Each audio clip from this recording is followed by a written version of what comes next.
En prévision de l'orgie que sera ce mois de juillet, je me suis quelque peu, je dis bien un tout petit peu modéré en ce mois de juin. Vous allez le voir durant cet achat manga.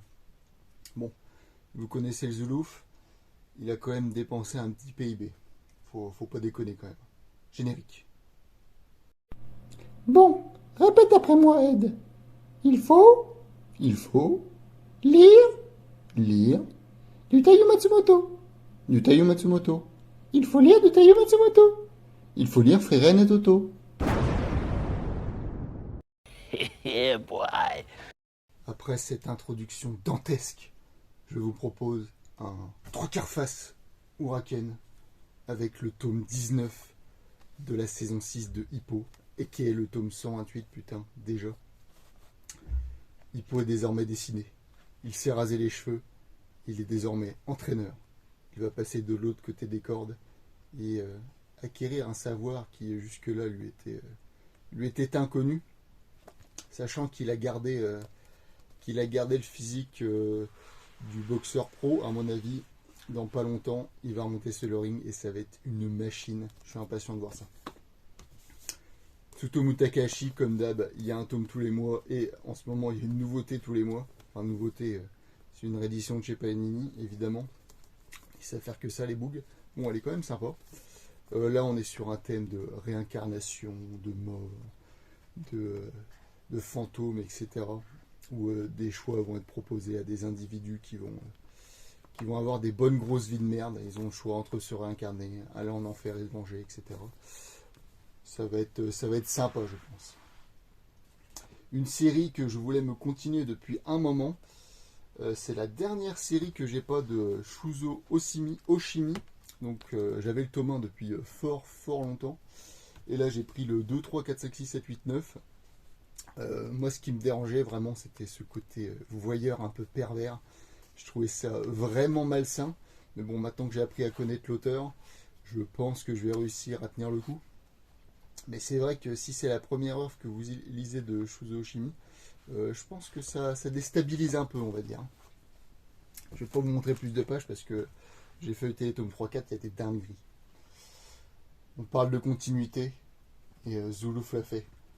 La deuxième série la moins vendue en France après le chef de Nobunaga. Je parle de Space Brothers, acclamé par beaucoup. D'ailleurs, vous voyez, j'ai acheté le 2, 3, 4, 5, 7, 8, 9. J'étais sûr d'avoir le 6, mais non, évidemment. Quel glandu. On suit deux frères qui ont fait le rêve et la promesse de marcher un jour sur la Lune. Le petit frère, lui, j'essaie de le trouver.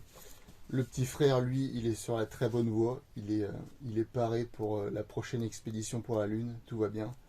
Mais le grand frère, c'est un peu la merde. Lui, il a mal tourné, enfin, entre guillemets. Maintenant, il s'est fait virer de son job de sa concession automobile. Et désormais, c'est retour chez papa-maman.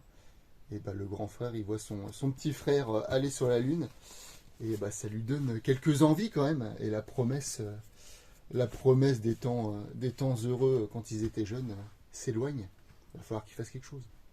Depuis le temps qu'on me tannait le cul pour que je m'achète une série de Minoru Furuya, j'ai passé le pas, j'ai craqué les amis, et je me suis acheté les 3 premiers tomes de Poison quotidien chez Akata. Bon, au départ j'avais pris juste le tome 1 pour faire taire les détracteurs, mais j'ai quand même bien apprécié ce tome.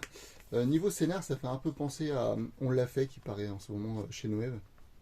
On suit deux gonzes un peu losers sur les bords qui se font harceler au lycée par une racaille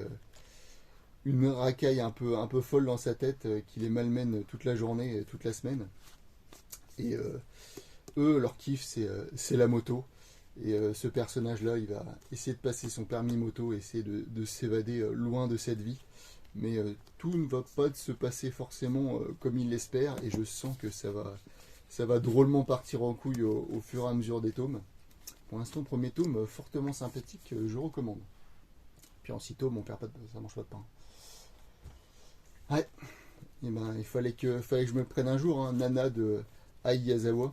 Bon, ce qui me rebutait à chaque fois, c'est que la série est pas finie. Hein. elle est en pause éternelle comme Vagabond.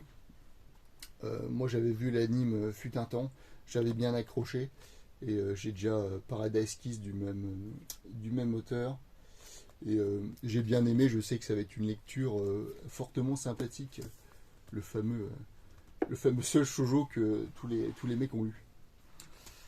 Le tome 3 de Blue Box chez nos amis de chez Delcourt Tonkam. Vous allez me dire, Zulu, pourquoi tu l'as acheté? C'est de l'acharnement. Ça fait 2 achats manga que tu nous fais chier, comme quoi t'as pas aimé. Oui, je sais, mais qu'est-ce que vous voulez? Je suis trop sympa. Moi, j'essaie de lui donner une chance à cette série. Bon, je trouve ça beaucoup trop niais. J'ai eu beaucoup de mal déjà à lire le tome 1. Le tome 2, je crois que je suis en cours. Il doit être sur ma table de chevet. Généralement, quand je lis un tome en plusieurs fois, c'est mauvais signe. On va essayer, j'y crois pas. Ozuki le Stoïque, la série humoristique entre guillemets sur nos petits yokai préférés, extrêmement difficile d'accès tellement c'est référencé. Ça fait un peu penser à Sayonara, Monsieur Désespoir, avec toutes ces références. Attention, Collector Time, tome 11 de l'Atelier des Sorciers. Ça continue, je sais même pas ce qu'il y a avec. Un mini artbook de 32 pages, mais bon, ça fait plaisir. Ça, c'est les vrais Yankees, tu sais. Ils regardent même pas ce qu'il y a en goodies, ils l'achètent. Là, on a quoi? Un jeu de cartes. Eh ben, écoutez, on va pouvoir jouer à la pelote ou au trou du cul avec ça. Le tome 2 de Design, superbe cover.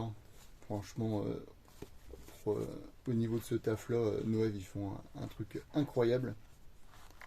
J'ai regardé, les gueules des personnages ressemblent de plus en plus à rien dans ce tome-là, ça fait extrêmement plaisir. Le tome 1 était incroyable.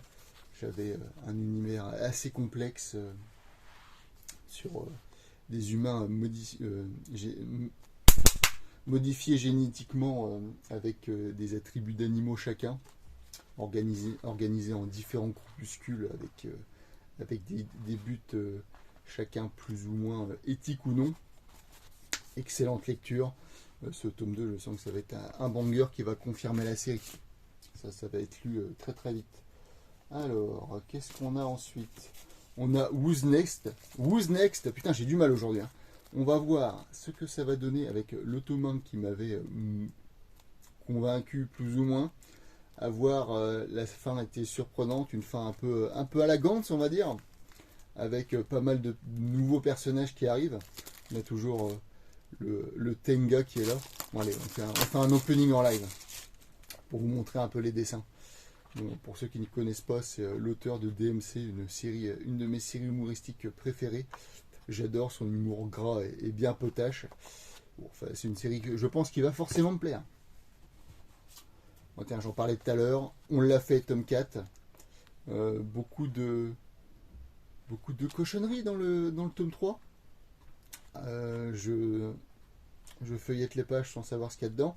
Ça me fait un peu peur. Mais je sens que ça va partir encore plus en couille dans ce tome-là.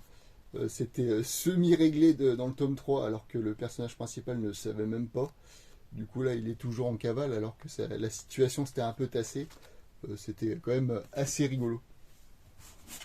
Le tome 4 de Miss Kobayashi Dragon Maid. Cette fois-ci mon tome ne pèle pas. Il n'est pas passé au soleil et les dragons ne perdent pas leurs écailles.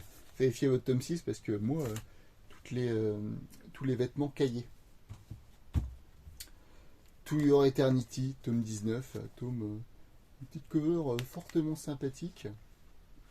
Une série où on suit un immortel au fil des âges. Série qui, pour moi, traîne un petit peu en longueur. Du Mizu Sahara chez Noël Graphics.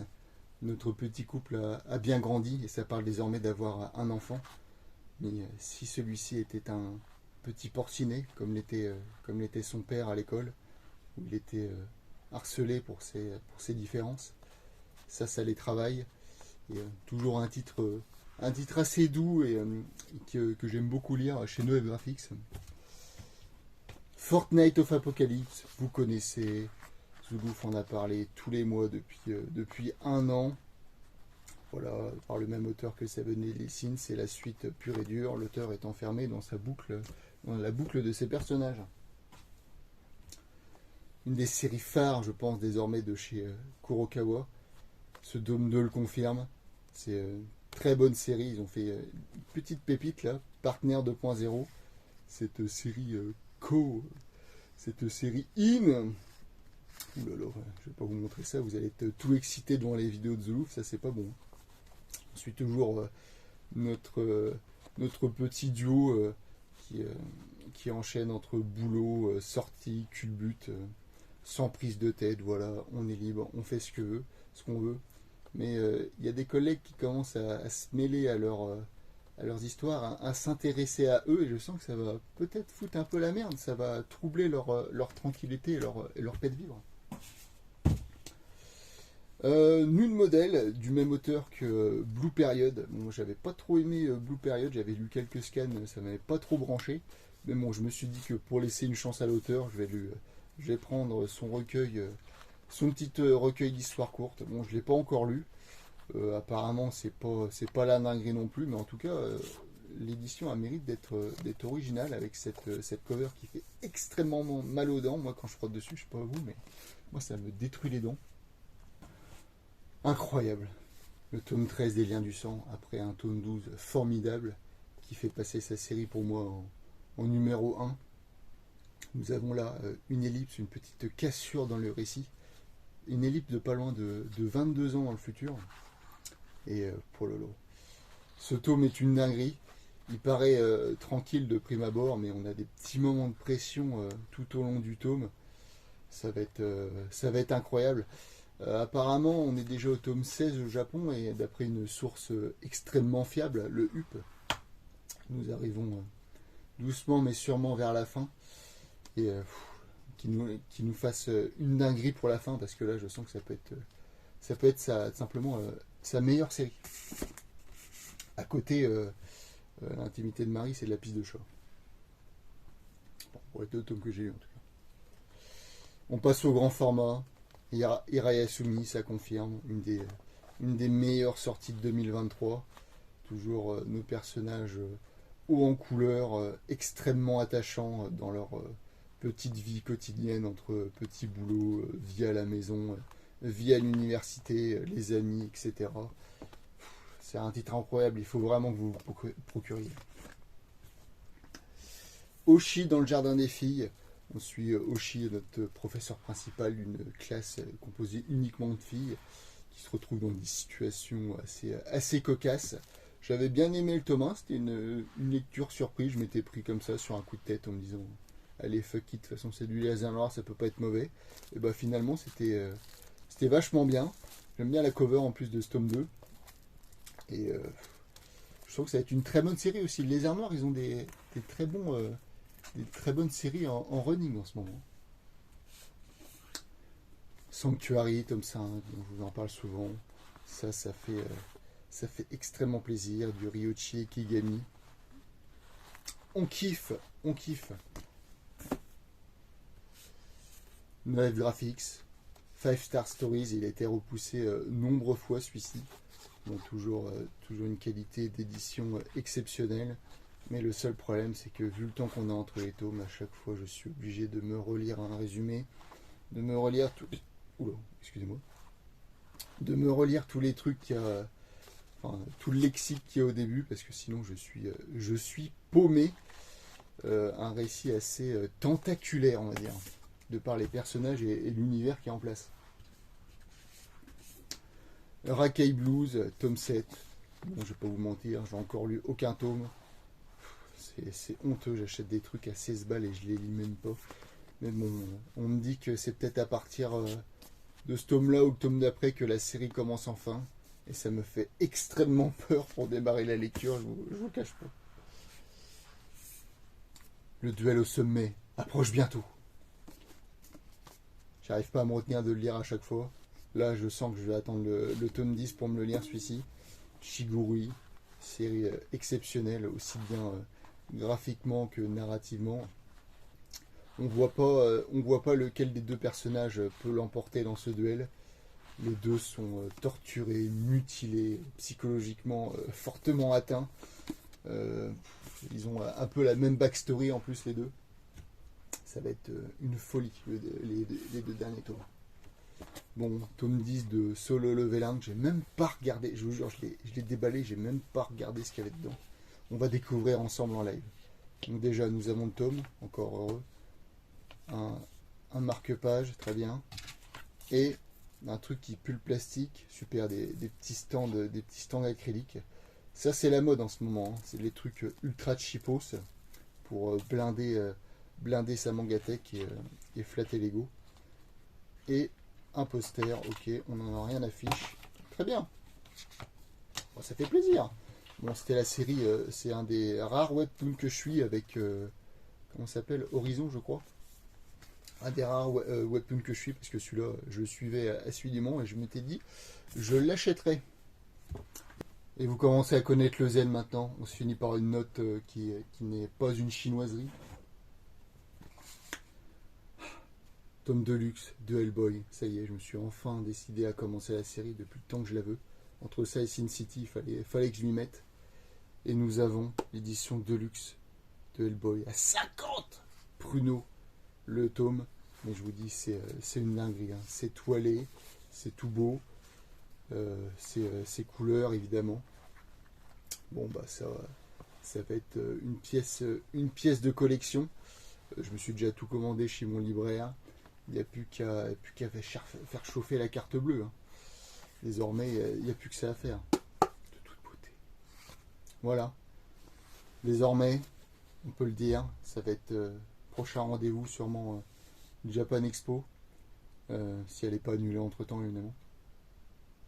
Nous avons peut-être la vidéo de la mangatech qui arrive, vu que je suis en vacances et bon, j'aurai quand même peut-être un peu de courage pour ranger tout le bordel que j'ai accumulé et pas rangé.